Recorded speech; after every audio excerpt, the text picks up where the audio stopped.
us a little bit about what you saw and being able to relay that message to Cora when you watched Kimbrel pitch and kind of help out so he wasn't tipping his pitches. So tipping pitches, we hear about it all the time. People at home understand what tipping pitches is all about. It's amazing. And that's remarkable. Bobby, in a world ravaged by wokeness, by the polarizing personalities of folks like Fernando Tatis Jr. and Juan Soto, one man and one man alone could save the game of baseball. And his name is Robert D. Manfred. Woo! His name is Freddie Freeman. If you buy into the premise of this profile of Freddie that appeared in LA Magazine this past week, it's by Fred Schruers. Fred Schruers. Okay, we already have our first bias here. They have the same name. Fred stick together. That's true. Were they like pitching articles in like the Fred group chat, you know? Yeah, right. Someone was like, Fred Armisen, and they're like, no, he's... No. It's past SNL, his prime. SNL really fell off.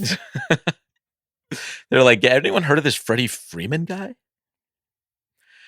This is it's an article. There's a reason we're opening the episode this week with what we like to term as a bad take dramatic reading, because it's really good, man. Yeah. There's so much here. The title of this article is "Can LA Dodger Freddie Freeman Save Baseball?" And the kind of subheader is that the new first baseman doesn't drink, smoke, or swear, but damn if LA fans don't love him anyway. Okay, so I saw this article and I thought that it might be ripe for a bad take dramatic reading. And so I did not read it. Because usually the formula is that one of us has to come into it cold and the other person has to present it. So I'm coming in cold and you are going to be our presenter this week. But before we even start, can I just say a couple things just from the subheader? Those three things are what made baseball cool in the 1980s. Not really what people still think makes baseball cool. Nobody smokes or drinks while playing baseball anymore. And to the extent that they swear, it's irrelevant to the death of baseball. But I'll let the article speak for yourself. Okay. All right, here we go. You ready? This reminded me of that moral panic after Pete Alonso started saying, "Let's fucking go Mets." People were like, Pete's not a role model. Clutching their pearls. Pete swears. What about the children? The children of Queens who've never heard the F word in their life, famously living in New York City. They never hear that word. Yeah, if you're careful, he might turn them on to Mobb Deep next. All right, I'm not going to read the entire profile for you all because it's far too long. And frankly, like 80% of it is really boring. But I have some choice quotes that I'd like to introduce to you. So we're going to start off with the lead. Famously the first sentence, first paragraph. You only get one chance to make a good first impression. His eyes are bluer than a Nebraska sky. Bro.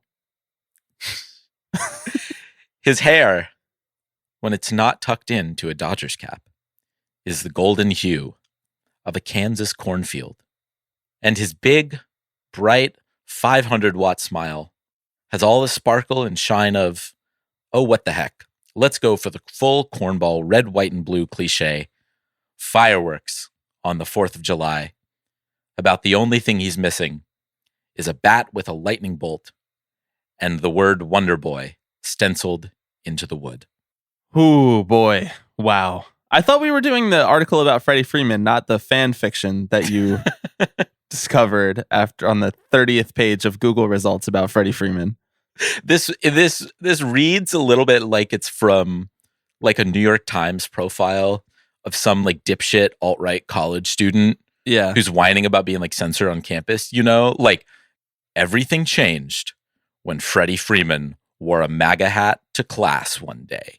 Then his world came crashing down. You know, like this perfect Americana boy who's having his turn to face the music. I have to say, this feels really racist already. Freddie Freeman doesn't have blonde hair. His hair is like the color of ours. Maybe a little bit lighter, but if we played baseball and we were outside all summer for 15 years, our hair would be exactly like his. I don't consider myself blonde. Why are they trying to make him blonde hair, blue eyes? It feels racist already, but I'll let the rest of the article speak for itself. Is there an instance in which you think a profile of someone should talk about the blue hues of their eyes? Like if that's the introductory sentence, right? You want to set the scene for the reader. And you're like, you know what I'm going to start with? Nebraska skies. No, there's not. Especially when you're coming off that headline and subheader. That baseball needs saving. Here are the problems with baseball. And here is the primary thing that I'm going to tell you right off the top is the thing that can save baseball. The blonde hair, blue-eyed, big smile like the 4th of July. This is already extremely weirdo shit. I can't believe this made it through so many eyes. I know. The article goes on, says that Freddie's the one who may be able to save baseball. Again, save it from what? It's not exactly clear. The article compares him to you can't say that part, Alex. That's the quiet part. Come on. Right. I mean, that's the point, right? Is you're not saying anything. You're letting the readers figure out for themselves what it needs to be saved from, right?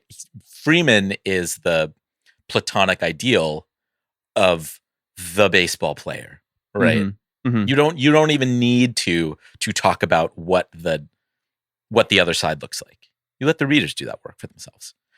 He compares Freddie Freeman to somewhere between Robert Redford in The Natural, Gary Cooper in Pride of the Yankees, with a bit of Kevin Costner in Field of Dreams thrown in. We're just naming like white main characters of baseball movies that came out in the 20th century. I have an important question. Okay. Why hasn't he saved it already?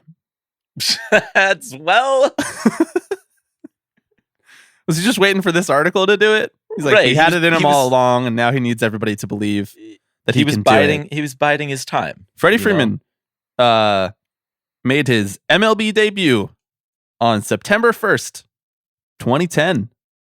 2010. You know what? I was a sophomore in high school. I've done a lot of things since then. You've done a lot of things. Baseball. I haven't saved baseball, but neither has Freddie Freeman, apparently. It's a slow burn, slow process. Right. He's been planting the seeds, right? He goes on. He even talks. he even talks like an old-timey baseball player. Quote, I came up at the time of just playing the game the right way. 2010? What?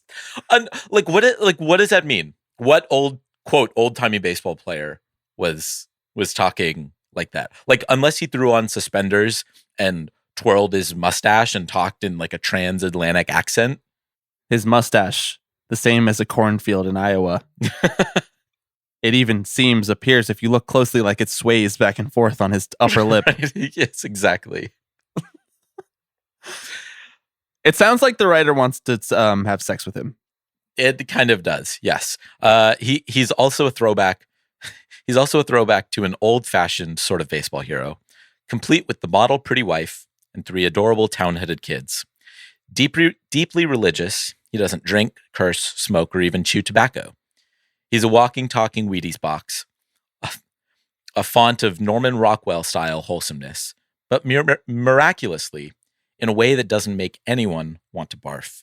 He has, in short, given the Dodgers and baseball, a sport where these days just about everyone but Mookie Betts seems to be running the bases with a chip on their shoulder, something it hasn't seen in years, a winning personality.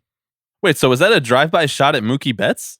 No, I think that was a shot at everyone except for Mookie Betts, right? Like Mookie, the writer is clarifying that Mookie plays the game the right way, but everyone else besides Mookie is playing the game with a chip on their shoulders. So Mookie is like the one black friend of this profile. Low key, yes. Okay. Something that baseball hasn't seen in years: a winning personality. If you haven't been watching baseball, sure. Yeah. So I gotta call you out right here. This violates one of the banned topics. I banned the topic of talking about the game dying. Remember? Remember that? That's true. Yes. So that's one strike. This article is rife with discussion about how the game is dying. I know. It's like this boogeyman where, like you said, like it leaves it up to interpretation for the reader to paste on whatever they dislike about the game and then imagine the ways in which Freddie Freeman can fix it. Yeah. So is Freddie Freeman going to fix blackouts? Is Freddie Freeman going to make it affordable to come to the ballpark? Mm-hmm. Is Freddie Freeman going to make John Fisher sell the A's?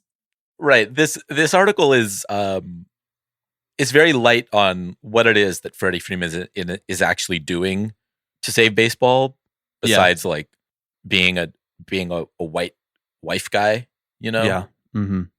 Listen, I don't even personally have anything against Freddie Freeman. Mm-hmm. I think he's probably a perfectly nice guy. Yeah, I guess. Right. They had the there was kind of the dust up between him and Acuna, right? Yeah.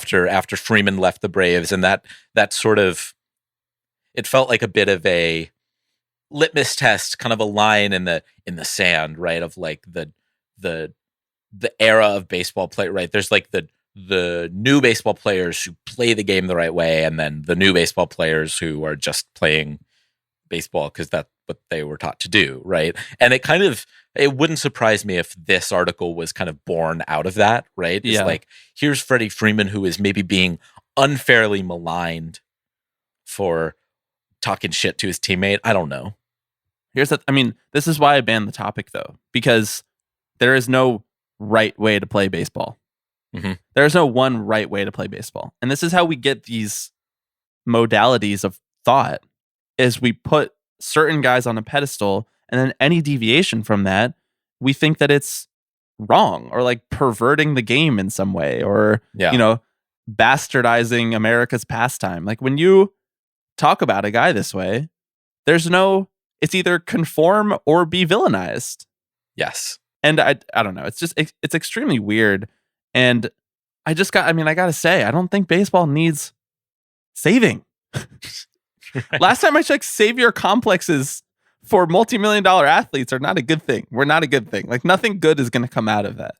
Right. Well, and it doesn't even necessarily seem like Freeman himself is wants to take on this role. Right. No. It's not like he is saying to the writer, I'm going to save baseball. Baseball's in a really tough spot right now, and it needs someone like me to come in and give it the spark that it needs. Like here's the thing about Freddie Freeman. He's just a dude. Yeah. He's just a guy who I imagine is a lot like most of the other players in baseball, right? Deeply religious, has a family, like smiles. Here's this quote from him in here. He says, "I've just tried to be a good person," he says, scuffing a cleat into dugout dirt. It's good scene setting. Being a human can be so hard. Dugout dirt? We all dugouts made of cement. We all make mistakes every day. Being kind, that's all I can really do. That's the most boring quote I've ever heard in my life. That's meaningless. They there are some admittedly pretty wonderful photos of Freddie in this profile, right? There's him kind of lying on a sea of baseballs, about to bite into a baseball like it's an apple. It's just the horniest thing I've ever heard of. They also included screenshots from his Instagram like just full on like actual screenshots. Like you can see the big student newspaper energy. I was just about to say, like, I almost can't even critique that because of the amount of times you and I have done that The amount of times that you sat at a computer and someone went over your shoulder to take a photo of you on a website that we were writing an article about. Exactly. Like NYU safety website goes down and it's just like Alex's shoulder trying to log on to the NYU safety website. Right, a big screen that says Safari cannot connect. 409 gateway timeout. The writer also takes great pains to talk about Freddie's faith and the way it has informed the way that he plays baseball. And there's this one line in here as well that says, "The Lord works in mysterious ways." And the ball player never heard that before. Never heard it before. Nope. The ball player who would become Freeman's first mentor on the team happened to be Chipper Jones, the hard-partying, philandering infielder who famously impregnated a Hooters waitress. Oddly enough, the two became close allies. What is he saying? Is this article written by Dayton Moore? I don't know. Right. I don't know what he's saying. There's no anti-porn line in here. But I don't know. We'll wait for the editor's note. This was good. This was a good one. Thanks for bringing this to the table. It's ridiculous. I want to say they claim that Freeman was replaced in Atlanta with Oakland Athletics first baseman Mark Olson. Mark, just in case you were kind of wondering about the baseball prowess present. Trying to find Mark Olson on Fangraphs. I don't know, man. I'm just like, once again, there is nothing wrong with Freddie Freeman. And I also struggle to find much that's overwhelmingly right about him. This is why I actually value someone like Fabian Ardaya, who covers the Dodgers for The Athletic, because he just writes normal stories about things that are interesting about players and doesn't have to be parachuting in to save baseball, because people who are actually here in the baseball community and in the baseball media all of the time, not just trying to mine for culture war clicks, those people know that readers will just respond to an interesting tidbit or a smart way of looking at things. It doesn't need to be about how baseball is dying. And without Freddie Freeman, MLB will disband by the year 2032. Yeah, it's just like a really lazy framing at this point, right? It has been a part of the discourse for a better part of a decade. And I don't know, it feels like we're past that, right? Like, especially given everything that has kind of been exposed about how the game actually works in the last couple years. It's very clear that the villains in baseball are not the guys who smoke and not the guys who don't curse. Yeah, they're the owners. Okay, well, strike for you for bringing up a banned topic. That one's on me. We'll have to think of a punishment for you. We're going to talk more about those owners and their villainy later in the podcast when we discuss the owners' meetings and Rob Manfred's quotes after them. We're going to do a little town hall style Bernie Sanders response to Rob Manfred's press conference. And we have a couple smaller things that came out of that to talk about as well. The news, of course, about the Mets brass meeting with Harry Marino from Advocates for Minor Leaguers and Jessica Ramos, a New York State senator. All of that good stuff. But before we do that, I am Bobby Wagner. I am Alex Baisley. And you are listening to Tipping Pitches.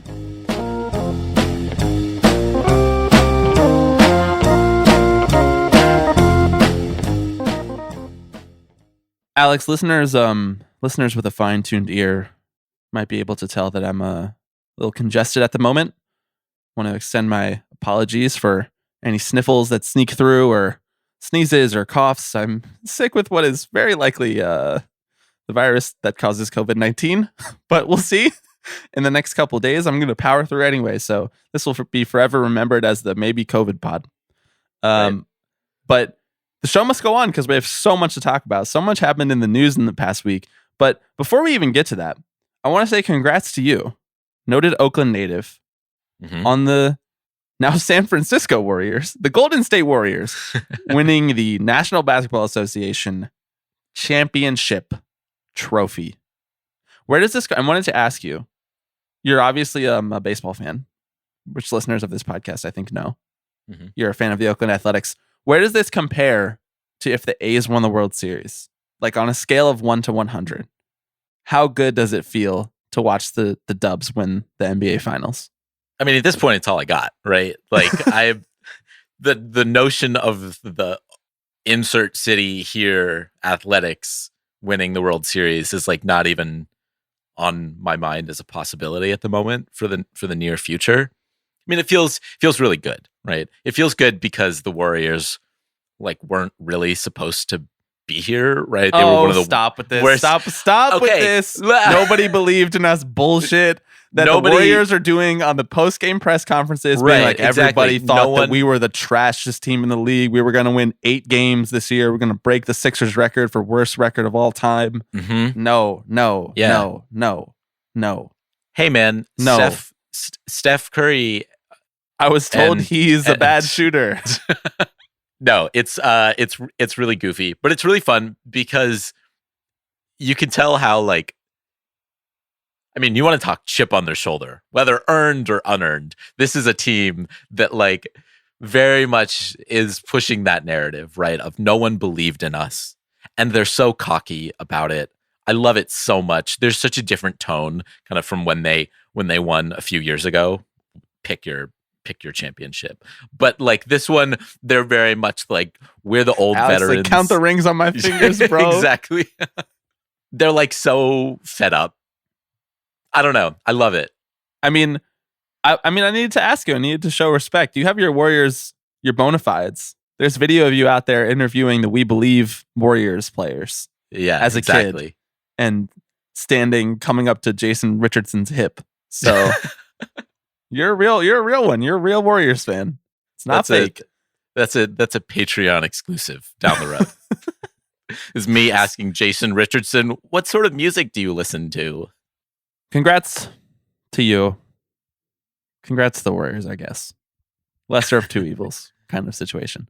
Before we talk about the A's and the various messes that are happening in Oakland, big shout out to our one new patron this week, Shashank. This A's topic sort of falls under the umbrella of the owners' meetings thing, but it felt specific enough to like break it out and talk about it earlier on. So John Heyman wrote a story after the owners' meetings that alluded to the idea that there are multiple MLB owners who are mad at what the A's are doing this year.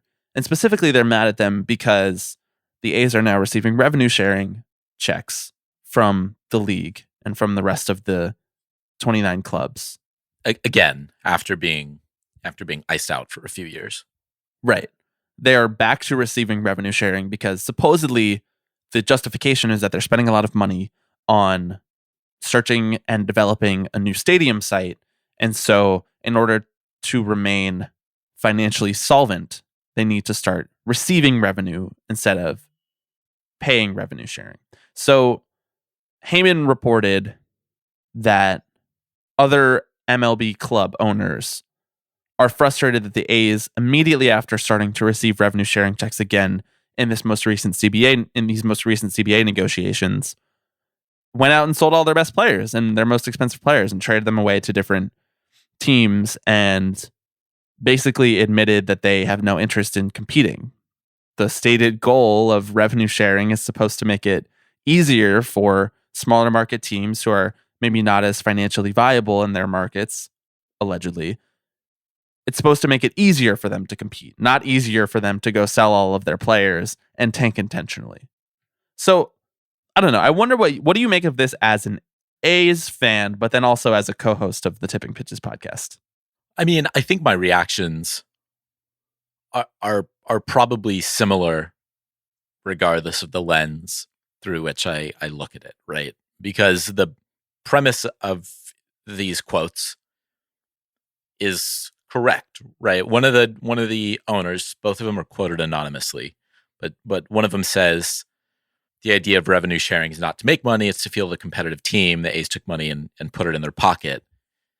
And another referred to the franchise just as a, quote, mess.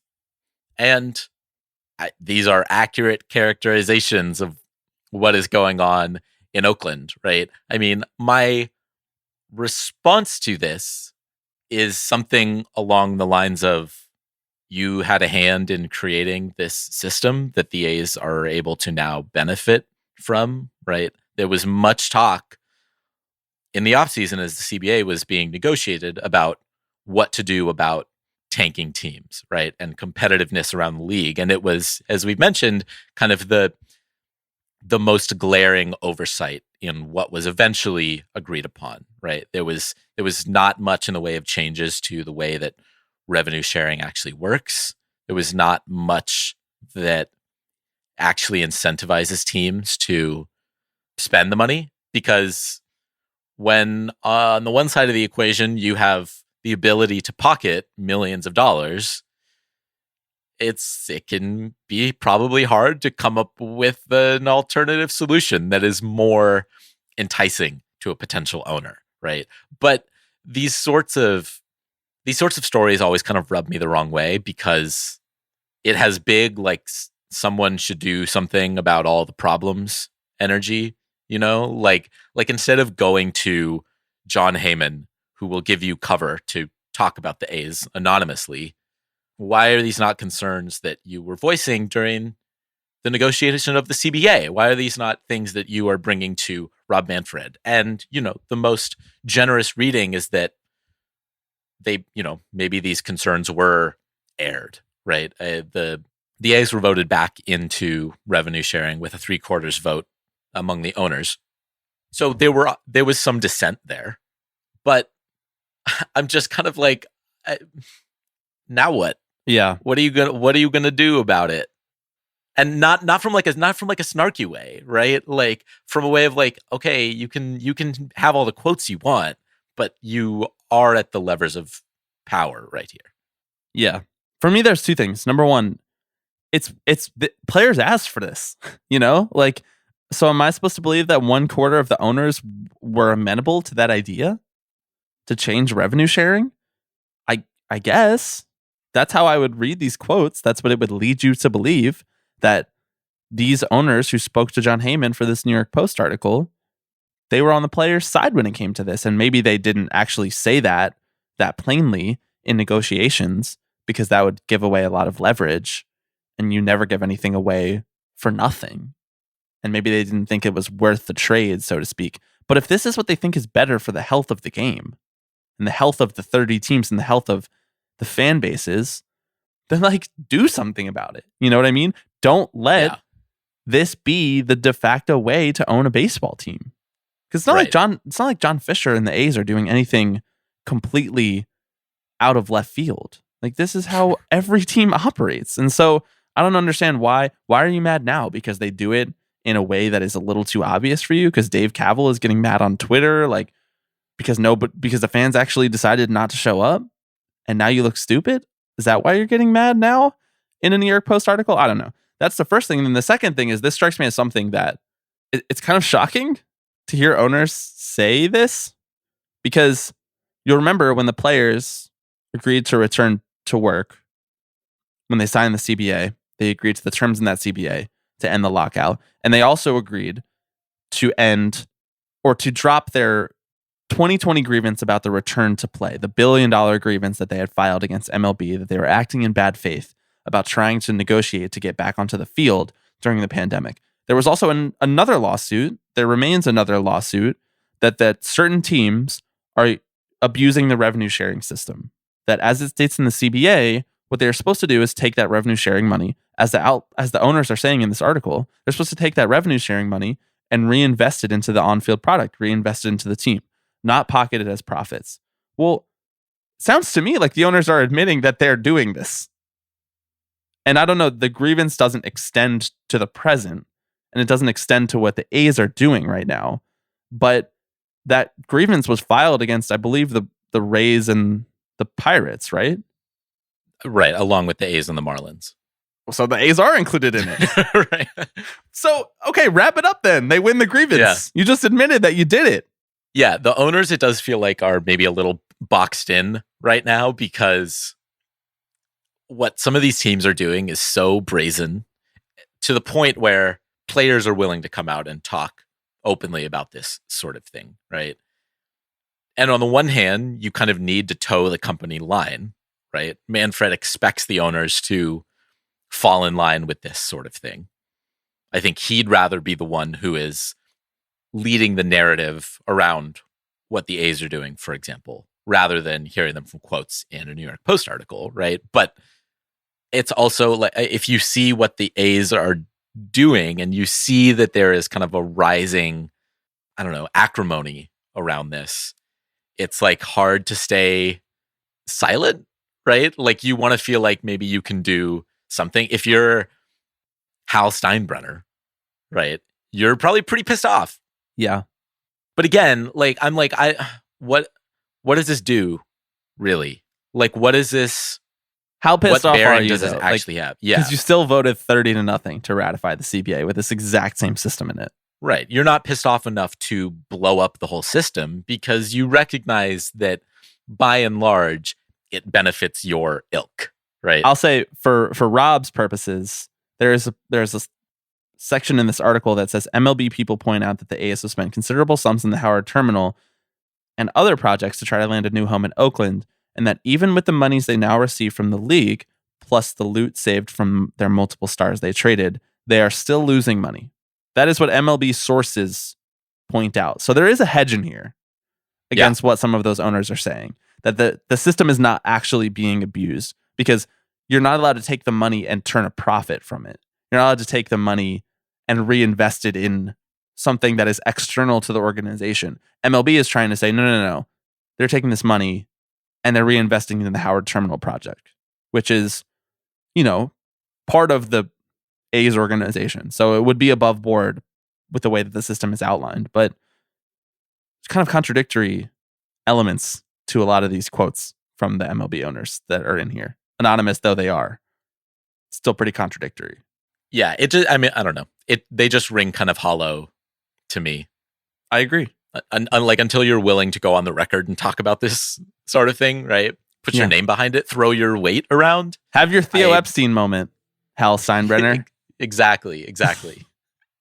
Okay, let's talk really quickly about, because we don't know that much about it really, but the Mets meeting with Harry Marino, the executive director of Advocates for Minor Leaguers, who was on this podcast not that long ago, and State Senator Jessica Ramos, who's a member of the Working Families Party, who has a long track record of writing petitions and giving quotes and talking about the mistreatment of minor leaguers in MLB. Right. I think she sits on the labor committee in the New York State Senate, right? So this is right up her alley. Yeah. So this is a story from Evan Drellick in The Athletic midway through last week, talking about how the Mets are the first club to ever individually directly meet and talk about these problems, about the treatment of minor leaguers, and to actually hear an organization like Advocates for Minor Leaguers out. There's very little on the details of these conversations, but it sounds like it was started based on last summer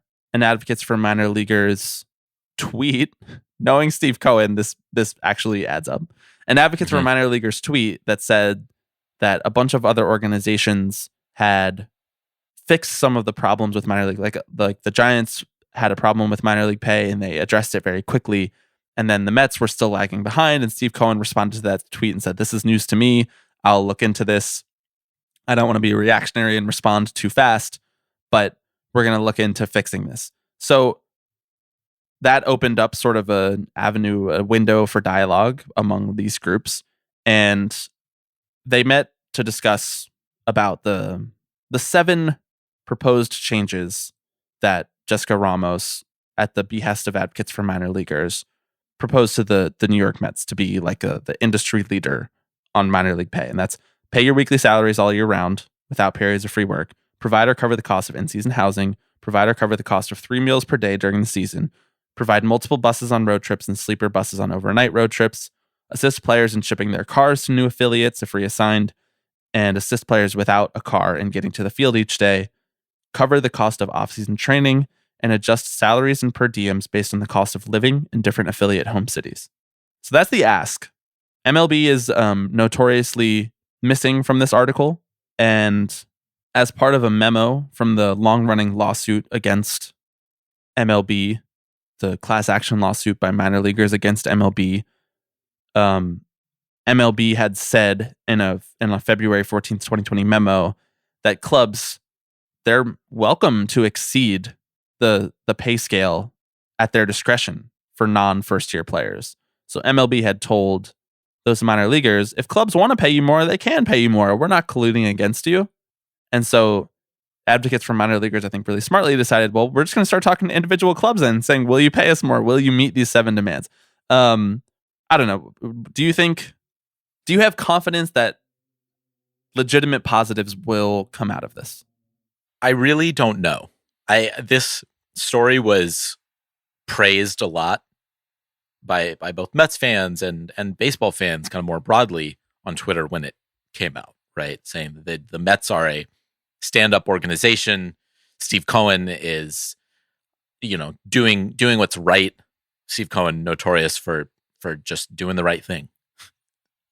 But I think he's a guy who's well aware of the importance of optics too. Mm-hmm. Mm-hmm.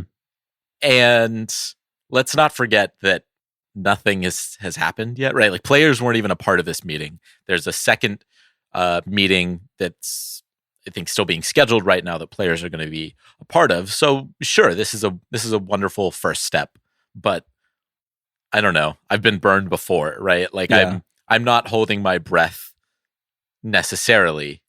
I also the reference in Ramos's statement to Steve Cohen as Uncle Steve, just like, I was just gonna say, what are we doing? We could do this without sucking up to the owner.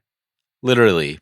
I don't know. It felt like the perfect kind of representation of where like American liberal politics are today, right? That like there are in fact good billionaires who can look out for the little guy who can do the right thing.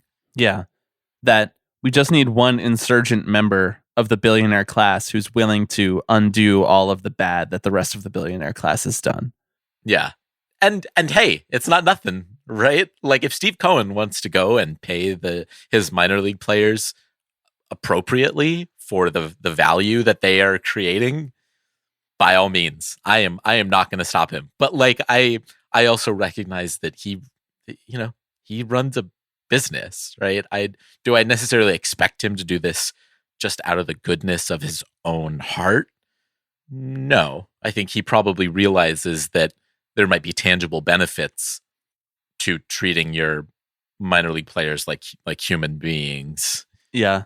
He finally heard the pleas of the masses saying, wouldn't it be a market inefficiency to just pay your minor leaguers and then attract more good players and then win more?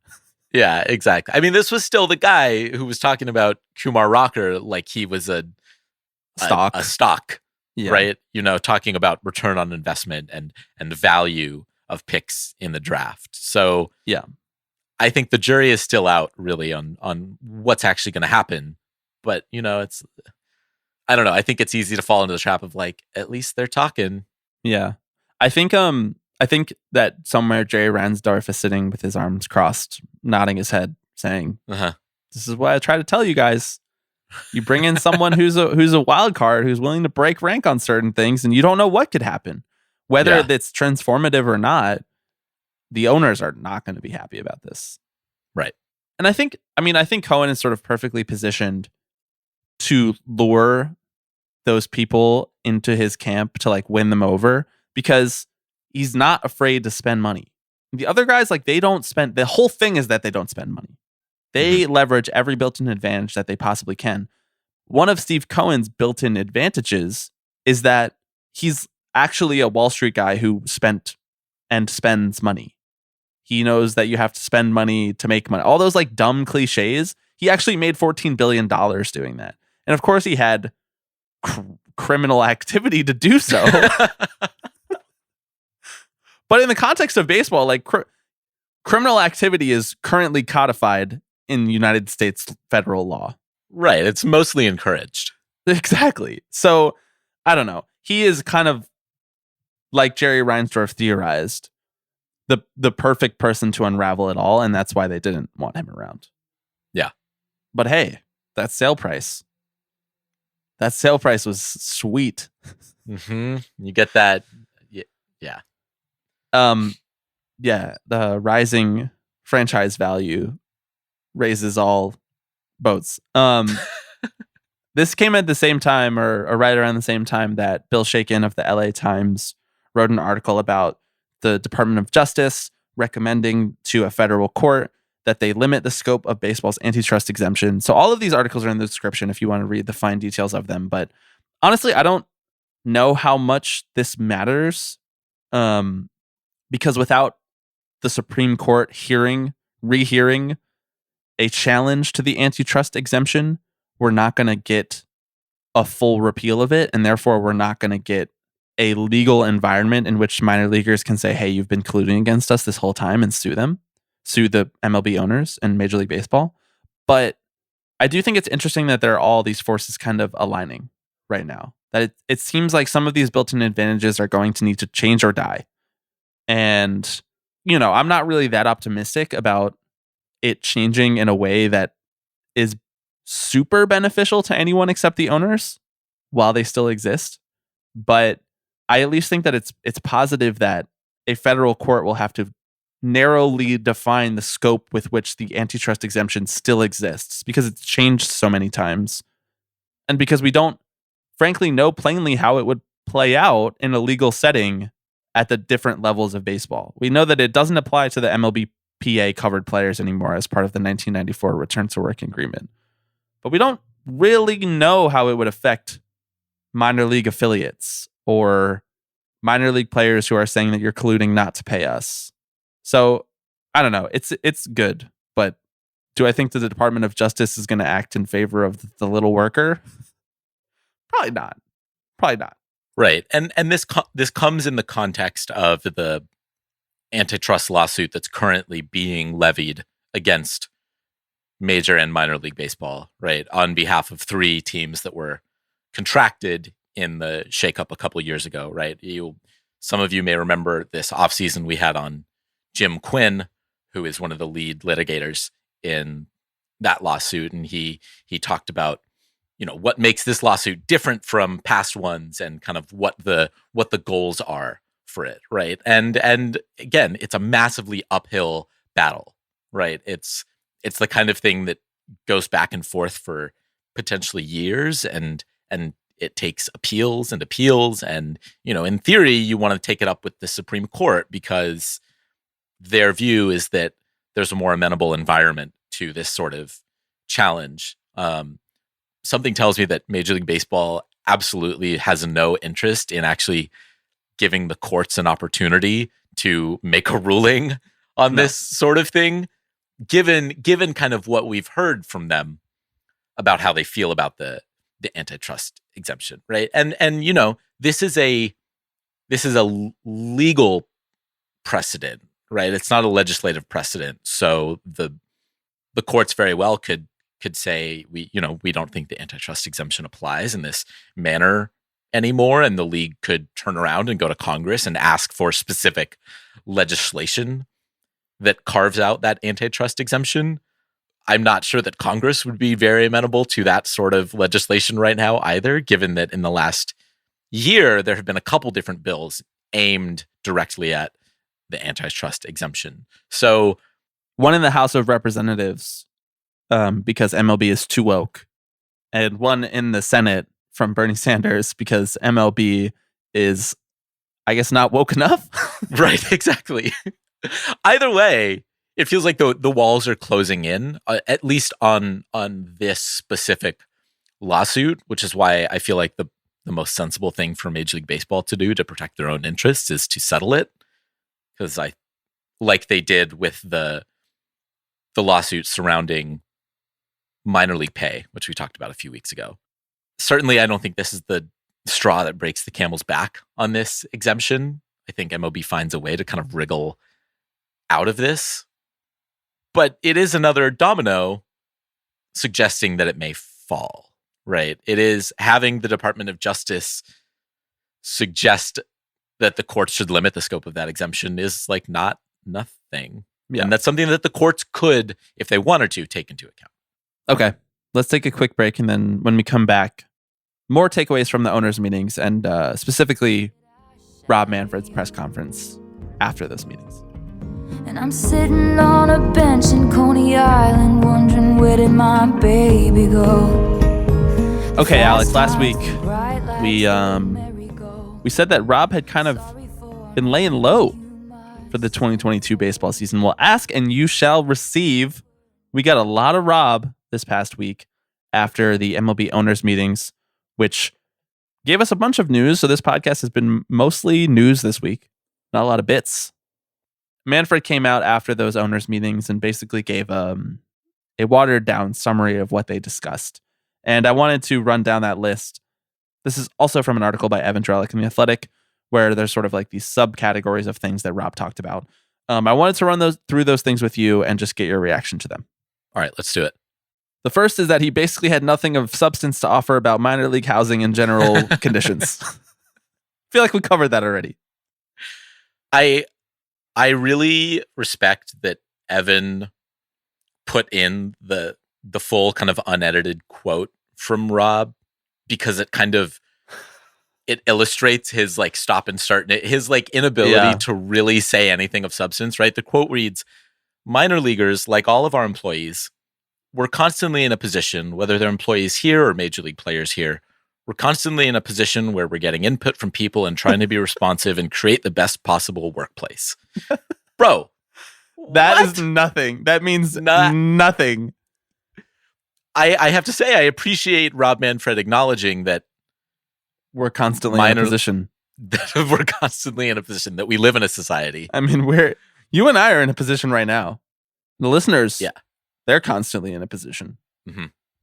I mean, whether it's here or there, and we're trying to be responsive to that position to create the best podcast possible. Right. I love when I get input from people. It's so good. Oh, it's so good. Okay, next up, the A's and Rays stadiums. Rob kind of had two longer-ish paragraph quotes about those various situations and how they would be addressed. We've talked so much about the A's and their stadium, but I think that largely he played both sides of the fence again, as the A's continued to do. This seems to be the company line, is that we're simultaneously making progress in Oakland while loving Las Vegas, and they're not giving either side. They're not tipping their pitches to either side, you know? So I don't know that we need to spend too much time talking about that. And then about Tampa Bay, the Rays, their lease is coming up. It's going to end on their stadium pretty soon. And so as of right now, the company line is that they're still focused on building a new stadium in Tampa Bay, not splitting between two different cities at the moment. Anything that you would like to add there, Alex? Frankly, no. It sounds like Rob hasn't really updated his talking points since like December, you know? Yeah. Okay, here's where it gets a little more interesting. The MLB Competition Committee meets next week. It sounds like the pitch clock and the banning of the shift are moderately likely to be adopted, though Manfred would not commit to either of those. And he's saying he's maintaining the idea that there's balance from the players and owners on how this will actually play out, even though we all know that they can essentially unilaterally institute any rule that they want to, as long as they do it in the offseason. He wouldn't commit to either of those rules, though he went on at somewhat length about how well they're working in the minor leagues. So you would think that would be a sort of a tip that they want to do those. He said no robo-umps for 2023 though, Alex. Does that excite you? I feel like you love the failure of the robo-umps. I kind of do. This down with tech. I know. I'm like the baseball's Luddite in 2022. You know, yeah. There is a sort of like Schadenfreude that I feel when the robot umps fail, even though this is dragged on to the point where I'm almost just kind of like, I just want to stop talking about it, like you with the DH, I think, to a certain extent, even though you still fire off anti-DH tweets. Banned topic.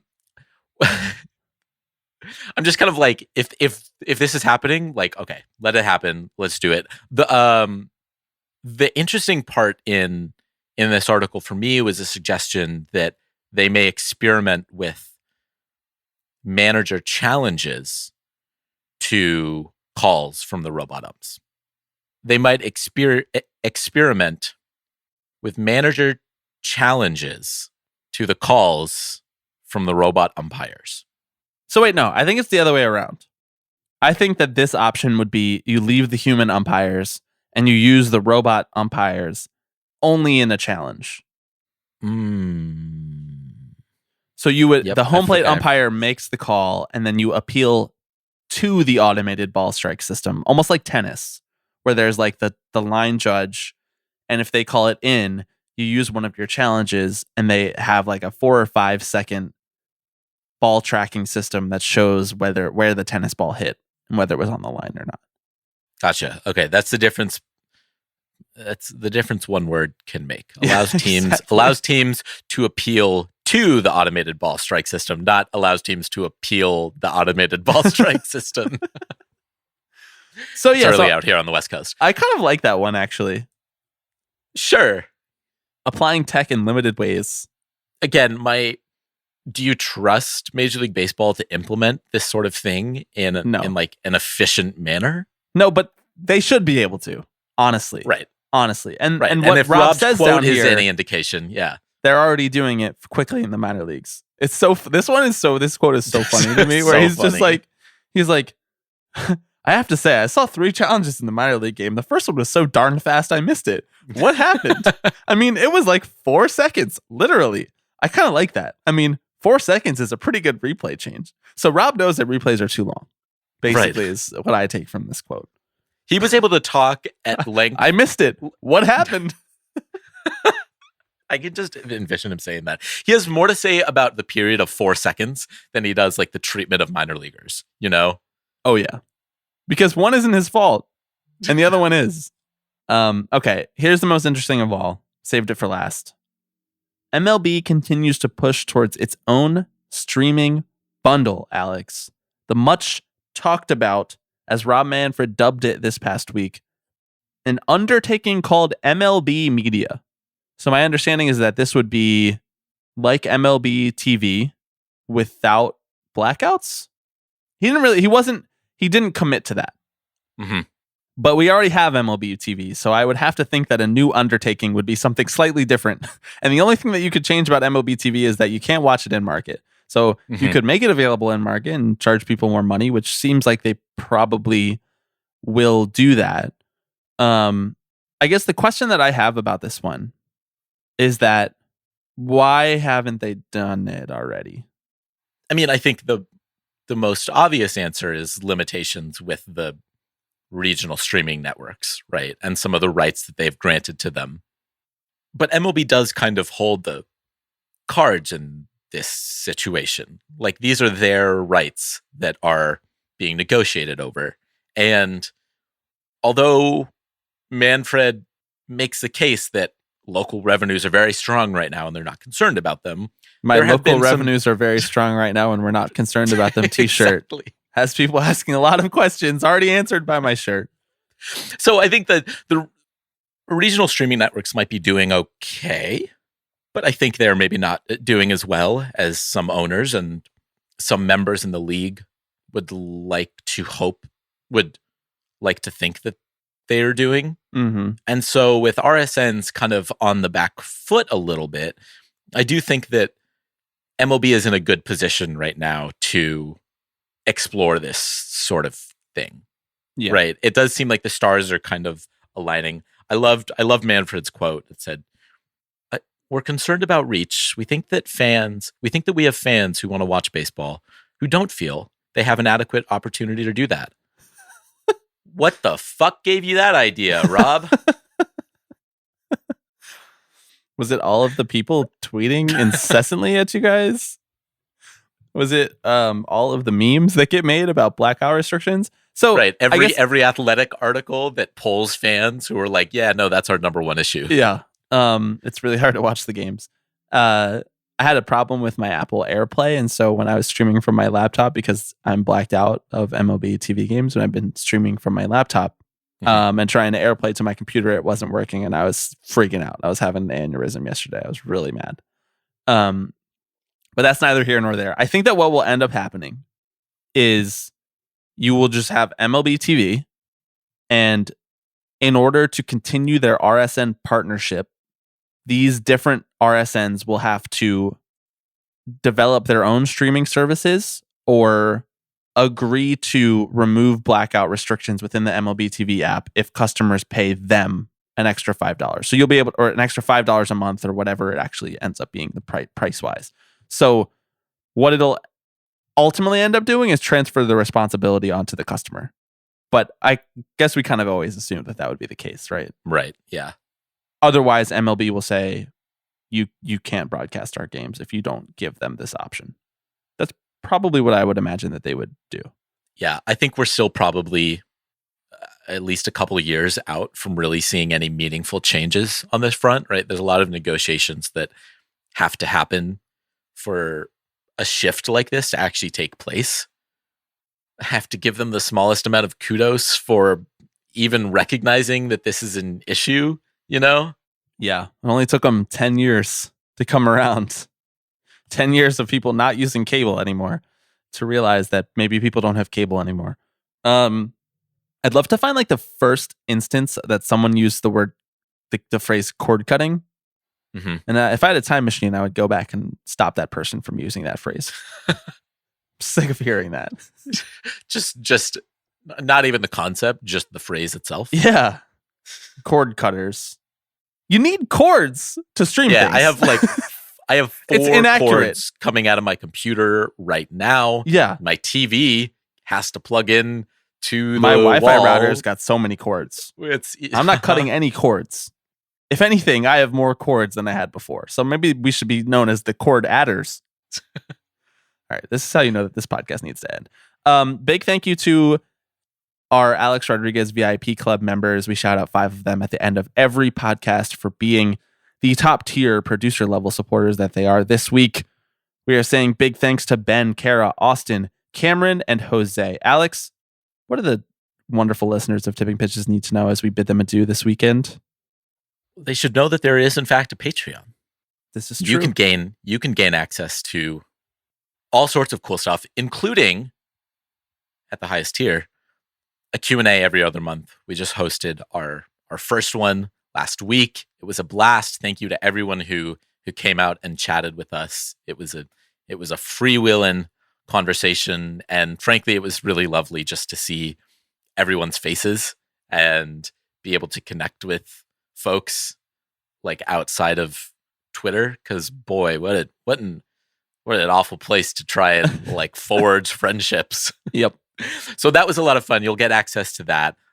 We also have a newsletter that comes out every other week where we muse at length about topics that we maybe didn't cover in the podcast. So you can get access to that. There's plenty more that's available. That's patreon.com/tippingpitches. The newsletter is just our ploy to become bloggers. It No longer really needs it. We're going in the reverse is. direction. Anti-evolution. We're going back to the mid-2000s. And that was fun to write this week. I got to write this week's newsletter. Alex set the bar high last time, and I tried to meet it. TBD. Back with a banger. TBD if I actually did. We're just going to keep trading blows, seeing who can do the best. Thanks, everybody, for listening. We will be back next week. So why not take all of me? Hello, everybody. I'm Alex Rodriguez. Tipping Pitches. Tipping Pitches. This is the one that I love the most. Tipping Pitches. So we'll see you next week. See ya!